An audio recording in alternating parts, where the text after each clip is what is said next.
Yakmala! Yakmala! Welcome back, my friends, to the Cult Film Showdown. I am your host, 8 Dan Stanadu, and I am super happy that everybody's joining me. We are wrapping up our foray into the short films, and hopefully everybody's enjoying it as much as we are.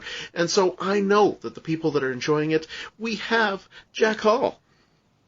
Yeah, I'm happy to be joining you too. This is the first time I've ever really appreciated you, Stan, because I've been missing you, and I know it's hard. It's hard because we're like a band of brothers. We're joined, and it's important, and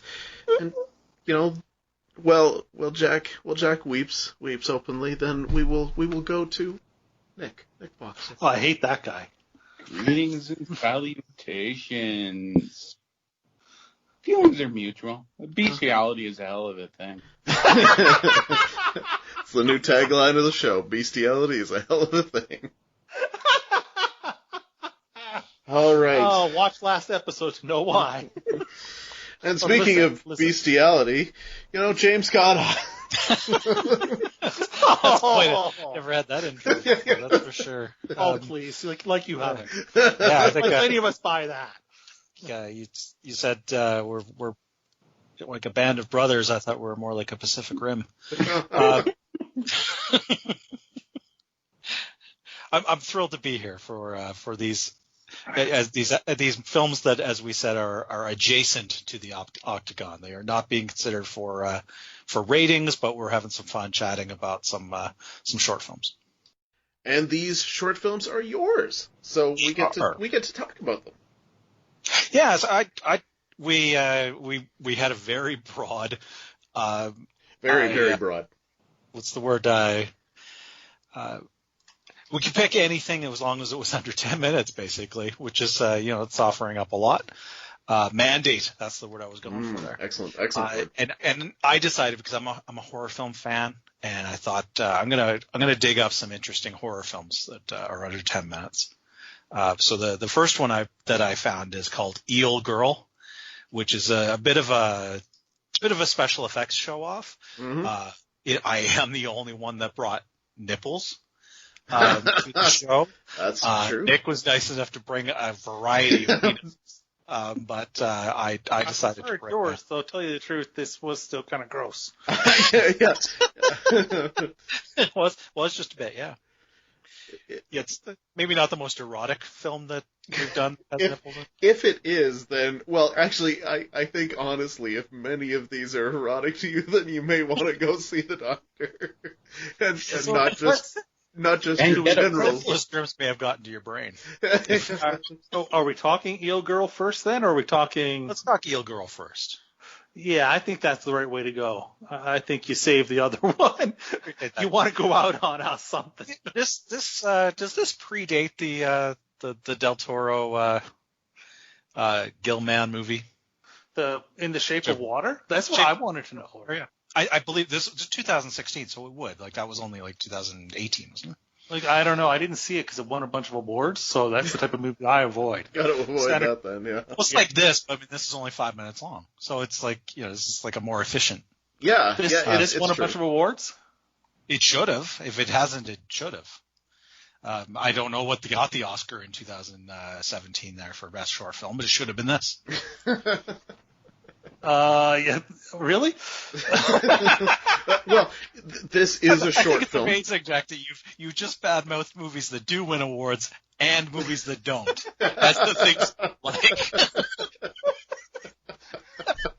Well, it is a really good, as far as special effects show off. Yeah, it does a good job of that. As far as entertainment or craziness, it's tough for the season and compared to your other pick because they're so insane. It's pretty much, I think, to me it felt like this is exactly what they wanted to do, right? Yeah, this is just a strong short film right there. Yeah, it's just it looks really good. It's a nice concise story, and you get the awesome payoff. And so absolutely, it's just and Weta does great work, so for sure. Story. Yeah, I should mention that. Yeah, Stretching things a bit. Yeah, Weird Workshop did the makeup effects on this, and it's really kind of showing off.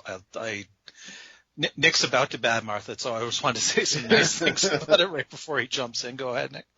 No, I was just saying the story element is not really there. I knew where it was going really early. Well, the movie itself is only a little over 4 minutes, so you yeah, can't have telegraphed it too much. Yeah, so basically you got this eel girl, kind of like a mermaid, and she's out there, in this, she's captured. You got these scientists, and one scientist, for some reason, the other ones leave that we don't really understand, and he's left alone with her, and he just can't help but this naked eel girl. He can't help but be attracted to her, despite the skin and the whatever, the gills, the gills, the skin, the overall. It's like she has VD is the way she looked to me. Like she needs to put that cream all over her body that we saw on the penis in that VD movie that Nick made us watch. Not whiskey though, because that doesn't Not work. whiskey though. Whiskey is, as that movie taught us as well. Whiskey does not cure VD. So she's this VD girl here, and he's attracted to her, and that's the part that for me I went, that seems like a bit of a stretch. I love the moments. Sorry, but I love the moments where they do the close-ups of his tongue, like. Oh, that was funny. It's. And for me, that's what I like about this. It's just I appreciate that they've boiled down these concepts. Like, this would be an ideal movie to show before one of these other longer movies. Like if they really did that besides Pixar movies, this would be a perfect setup to something like that. Yeah, actually, that's a good point. I mean, you show this before you watch. I mean, if you watch this before you watched The Meg, for instance, and that'd be a great combo. And then you would have seen at least one thing that was cool. There's 5 minutes of good stuff in The Meg. I guess it's a shame that it's. I've not seen it yet, but it's a shame that it's almost 2 hours long. I thought it was very enjoyable. I also like Eel Girl. I'm going to correct that. Actually, the YouTube clip went up much later. This was 2008 is when this film was actually done. Wanted to make sure that was clear. And I don't like I said. I mean, it's 4 minutes long, so it you don't get a tremendous amount of character development, of course. I mean, it's but I love the payoff of the story. I love the payoff. And it's like a mini Twilight Zone episode. Like you've got like a basic premise, and then you've got like the kind of twist ending where you see something you're not expecting. Like, I think it manages to nail all that in about 4 minutes. And the spitting out of the clothes is great. Yeah, and as I can't ignore the fact that I'm the only one that brought boobies. It's just I'm just curious. It seems completely appropriate. I'm just kind of wondering. The presence of eels and black goop seems synonymous, but I don't think eels hang out in any sort of black goop. But I think I've seen it in other places as well. They hang out in a black lagoon, not a black goop. So you understand. No. Don't try to overthink it. Gwyneth Paltrow's thing? Yes, yeah, totally. And vagina scented candles, yes, that's the thing. Yeah. Oh. Speaking of Cult Film Showdown, does that exist? Yes. Wait, does that actually exists? That actually exists, yeah. Oh, my Christmas list just changed. I want candle scented vaginas. That I've experienced. You don't want that. Lavender. All right. You want to switch the clock there? We'll go into the other short. Yeah, let's reset the clock and go into the other short. All right. And let's see if we can do this one in less than 9 hours. Can we pause here? I really have to think about these candles. I mean, I'm just having trouble absorbing this information that these exist. Did none of you guys see Debbie Does Dallas? Because is this a famous like scene. a particular vagina, or is it a amalgamation? That's a good question. I don't of course know where the source vagina was. What the source? Whose vagina? And how do you do that casting call? We gotta line them up. We'll smell the best one. I'm now thinking of because there's the smell testers who work in like perfumes. Yes. Who have like their noses are insured because they're so well trained and so sensitive. There's someone had to smell the candle and then go, okay, bring out the original. And to test it, to constantly test the product. Yeah. It's like 2 sniffs, and you're like, it's not it. No, you need a little bit more of this. Vagina. Is that a selling feature or not? I guess that's how they advertise it. So yes, it's that's your unique value proposition right there. Yes. All right. So speaking of, I usually would never say this sentence. I would usually never say this sentence, but can we please stop talking about vaginas? Get into the actual movie. You don't usually say please.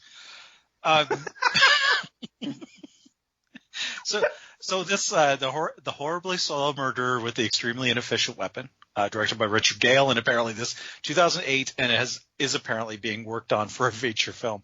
Yeah, thank God. 2008. 2008. I'm looking at the original YouTube posting with 35 million views. How many? 35 million views. Holy shit. And so this is structured as if it was a movie trailer, and then it runs for 10 minutes. It's like the Saturday Night Live skit of movie trailers. Yeah. Yeah, because then it just keeps going, and it just keeps going and going and going. Yeah.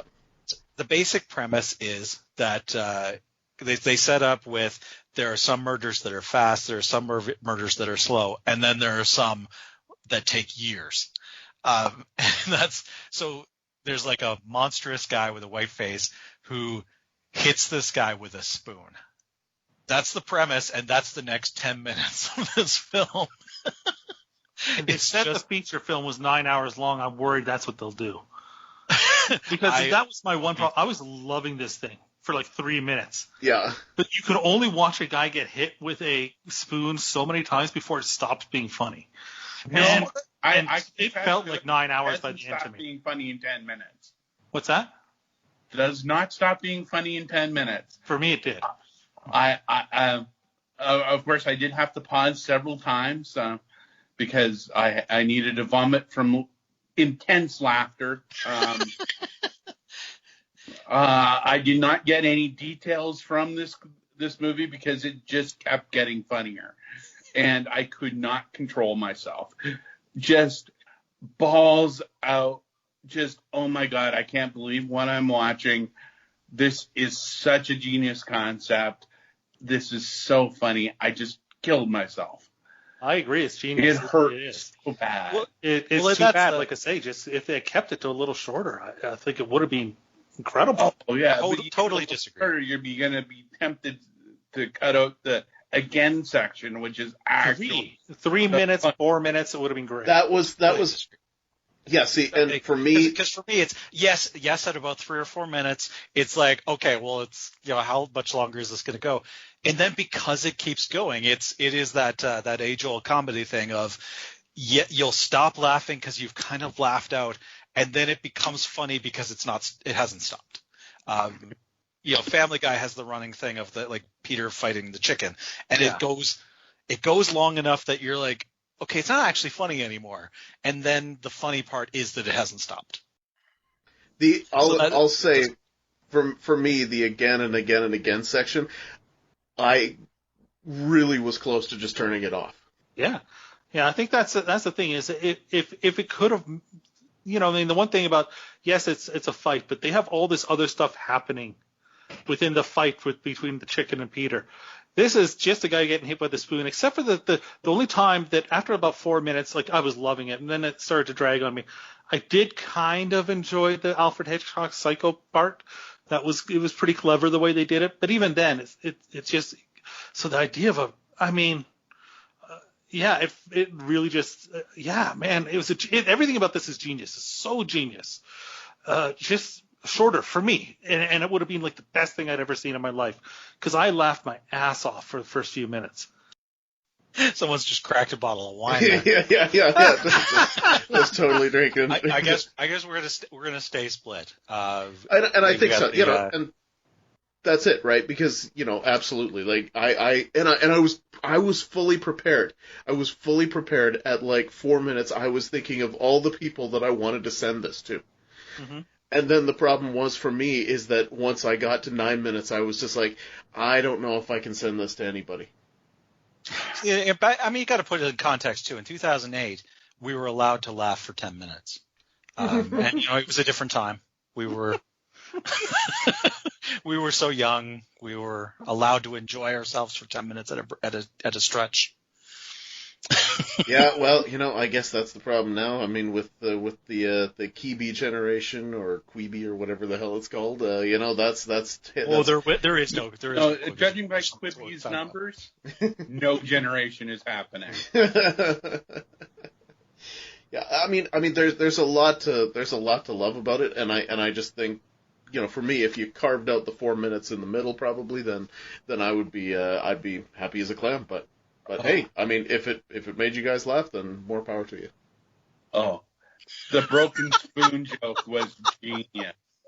I love the condescending level of if you enjoyed yourself, whatever. I don't have anything else. I mean, there's a lot of fun stuff to bring up. I love that they tried to create a mythology between with the spoon guy. I forget what they called him, and then Spoonatic.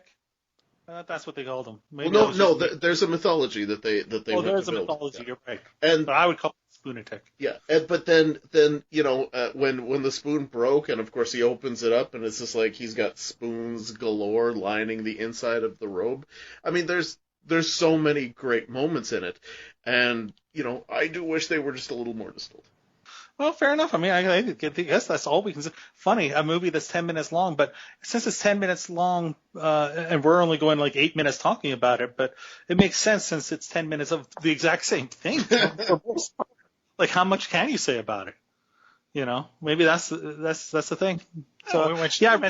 I recommend it to everybody. Because I just say, I'd be warned it's 10 minutes and nothing changes really, but everybody should watch it. It really is super clever and very funny and well done. And I really did. I'm glad I watched it. We need votes to clear the tie. Really, is what we need. Like, Where is Brad? Ah, yes. Well, we don't have anybody else. We don't have any more movies to talk about now. This is we've reached the end of this moment in our time, so it'll be interesting to see what happens if we do this again, and also it'll be interesting to see if we've learned anything from this experiment. Oh, that'll be a hope not. We learn something. Yeah. Now that seems like a bit of a wishful thinking right there. Yeah, absolutely. And why would we start learning things now? Yeah, it's a hard job to do that. All right, James, let's do some business. All right. We are sponsored by WeTalkPodcast.com. Their website is the home of the Octagon, which we will be returning to shortly in our next episode, whatever episode that happens to be when you're listening to this. That's our search for the ultimate B movie. And WeTalkPodcast.com, and We Talk Podcasts on Facebook, We Talk Podcasts on Twitter, and we are on Instagram at the Cult Film Showdown. And we're on YouTube under that name as well. There you go. Yeah, the next time you hear our fake voices, then you know that you will be listening to the next regular season of Cult Film Showdown. Mm-hmm. Funny.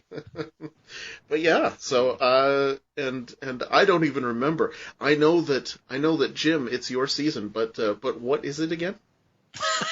I don't even know which episodes this is fitting within. Well, we know that the next season will be the actors who really, or who weren't actors, the athletes or what have you. Yes. 15 minutes of fame. 85 minutes of fame. Yes. 85 minutes of fame. There we go. Now 15 minutes of shame could have worked. 85 minutes of fame playing on the classic Andy Warhol quote. 85 minutes of shame could have worked. Yeah. Yeah, well, I mean, it could be, but hey, who knows? We haven't watched these movies yet.